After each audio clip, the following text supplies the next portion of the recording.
All right. So today we're pulling the curtain back on the most important architectural project in the history of the MCU. And look, forget Endgame. Forget the Infinity Stones. They were just toys in the freaking sandbox. If you want to understand the true trajectory of the multiverse saga, you have to look at the God of Mischief himself. Because Loki season 1 and season 2 weren't just a redemption arc for him as a character, they were a crime scene investigation into a dying reality. They set the stage for a vacuum of power that only one man is arrogant enough to fill. And we are talking about the transition from the sacred timeline to the coming battle world. So today we are breaking down how Loki's throne is the only thing standing between existence and Doctor Doom. In other words, we are talking about how Loki season 1 and season 2 are the blueprints for Avengers Doomsday. This is a series that we are in. We have already covered WandaVision and how Doomsday connects to Avengers Endgame. Now we are going to talk about Loki. Welcome to the Loreverse. It's your boy Stevie Hayes, and let's dive into this. Now, to understand Loki, you have to look past the daggers and the illusions. At his core, Loki was always a man defined by glorious purpose, a desperate clawing need to be seen to be important and to possess a throne that felt rightfully his. He was the perpetual outlier, the brother who was never enough, and the villain who was always reacting to someone else's script. And when Loki is hauled into the TVA, he is stripped of everything that gives him identity, his magic, his status, his timeline, and even his death. By showing him the highlight reel of his failures, his mother's death, his betrayal, his ultimate end at the hands of Thanos, the TVA didn't just break him, they actually humbled him. And he realizes that his desire for a throne was a symptom for his loneliness. Season 1 is the process of Loki letting go of the villain persona to find a heroic path. Season 2 is the culmination of that arc. He stops trying to save himself win a war and instead chooses to take on the burden of others. He trades his desire for individual power for the ultimate act of service. He doesn't want the throne to rule, he wants the throne so that no one else has to sacrifice their freedom ever again. He isn't the God of mischief anymore. He is the God of stories, holding the narratives of billions together, not because he is commanded to, but because he finally learned how to love. Now, it does, though, all start with a fumble, right? 2012 New York, the Avengers lose the Tesseract and Loki vanishes. And in that moment, the sacred timeline cracked. But here's the lore you need to understand. The TVA didn't just arrest Loki because he escaped, they arrested him because he became a variable. And the TVA wasn't a garden, it was, a slaughterhouse. They weren't protecting time, they were pruning infinite possibilities to assure that only one version of reality survived, the one where he who remains wins. And by taking Loki outside of time, they accidentally gave the one person obsessed with glorious purpose a bird's eye view of the whole entire machine. Now, in season 1, we learned that the multiverse wasn't naturally sacred, it was harrowed. And he who remains built the temporal loom to refine raw chaos into a single manageable thread. So think of the multiverse as a wild, raging ocean, and the loom as a tiny pipe. He who remains was forcing an ocean through a straw. Now, this matters for Doomsday because Doctor Doom is a man of order. He looks at chaos and sees a waste of resources. And if he who remains used prophecy to control the timeline, Doctor Doom will use science and sorcery. And the TVA proved that reality can be edited.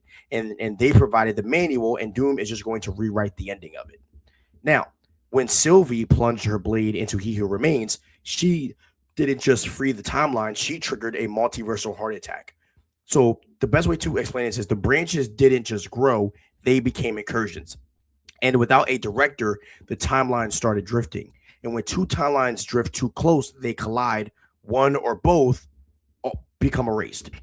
And this is the multiversal war He Who Remains warned us about. But it's not just a war of variance, it's a war of space-time physics. And in the MCU, there is only one man who views a universal collision as a solvable equation. Now, in the season 2 finale, Loki makes the ultimate sacrifice. He realizes the loom is a fail-safe or reset button designed to kill everything if it loses control. So Loki destroys the machine. He steps out into the raw radioactive waste of the temporal radiation and does the impossible. He grabs the dying browning threads of reality and pumps his own magic into them. So the visual of it is he sits on a throne at the end of time. So he transforms this sacred timeline into Yggdrasil, which is the multiversal tree. So Loki is no longer the god of mischief, he is the god of stories. He is the living battery, keeping every universe you've ever seen from fading into nothingness. But here is the terrifying truth of this, guys. Loki is a single point of failure, because then we enter in Doctor Doom. And in the comics, during the Secret Wars storyline, the multiverse is dying due to incursions, and Doom doesn't try to stop the collapse, he waits for it. He steals the power of the Beyonders and uses the salvage of the multiverse to stitch together a new reality, and that is Battleworld. In the MCU, Doom doesn't need the Beyonders because he has a target. Imagine Doom discovering that the multiverse is being held by a variant sitting on a throne. So to Doom, Loki isn't a hero; he's an inefficient anchor. And so my theory is that in Doomsday, Victor Von Doom will likely realize that the multiverse is dying despite Loki's efforts. He will see Loki's tree as a fragile, failing system. So Doom's goal won't be to help Loki; it will be to kill him. And if Loki holds the threads, Doom will cut the hands that hold him, and Doom will become the God Emperor by hijacking the very throne Loki sacrificed his life for. And let's just burn into this even a little more, because here is the tragedy that the MCU is setting us up for. It is that Loki is saving the multiverse by killing its ability to evolve.